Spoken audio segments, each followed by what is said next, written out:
గత బీఆర్ఎస్ ప్రభుత్వం కమిషన్ల కోసమే ప్రాజెక్టుల రీడిజైన్ చేపట్టిందన్నారు మంత్రి ఉత్తమ్ కుమార్ రెడ్డి. కాళేశ్వరంతో 1,00,000 కోట్ల రూపాయలను వృధా చేశారన్నారు. సీతారామ ప్రాజెక్టును 2 ఏళ్లలో పూర్తి చేసి ఖమ్మం జిల్లాలోని 7 లక్షల ఎకరాలకు సాగునీటిని అందిస్తామన్నారు. సీతారామ ప్రాజెక్టుపై హరీష్ రావు చేసిన వ్యాఖ్యలకు ఉత్తమ్ కౌంటర్ ఇచ్చారు. 10 ఏళ్లు అధికారంలో ఉన్నా ఒక్క ప్రాజెక్టును కూడా పూర్తి చేయలేదని ఉత్తమ్ ఎద్దేవా చేశారు.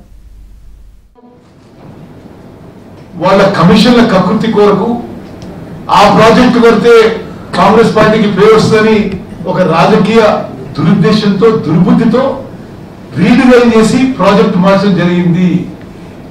ఆ రోజు అట్లా చేసి ఈ రోజు సరే మీరు మొదలుపెట్టిన ప్రాజెక్ట్ అయినా సరే ఒక సదుద్దేశంతో గోదావరి నదీ జలాలు ఖమ్మం జిల్లాలో మరి చేరి ఒక 7 లక్షల ఎకరాల ఆయకట్టుకి నీరందాన్ని మేము ముందుకు పోతుంటే దాన్ని మళ్ళీ ఒక రకరకాలుగా మాట్లాడడం ఇది మరి ప్రజలందరూ గమనించాలని చెప్పి కోరుకుంటున్నాను.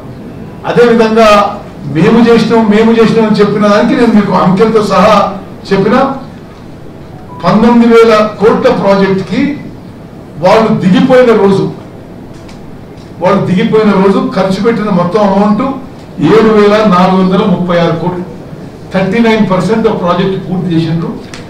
మేము ఆ ప్రాజెక్టు పూర్తి చేసి ఎల్లుండి ముఖ్యమంత్రి గారి ద్వారా పంప్ హౌస్లు అన్ని కూడా ఆన్ చేసి 2 ఏళ్లలో 15th ఆగస్ట్ 2026 కి ప్రాజెక్టు పూర్తి చేసి ఖమ్మం జిల్లాలో 7 లక్షల ఎకరాలకి ఆయకట్టుకి నీళ్లు ఇవ్వవచ్చునని చెప్పి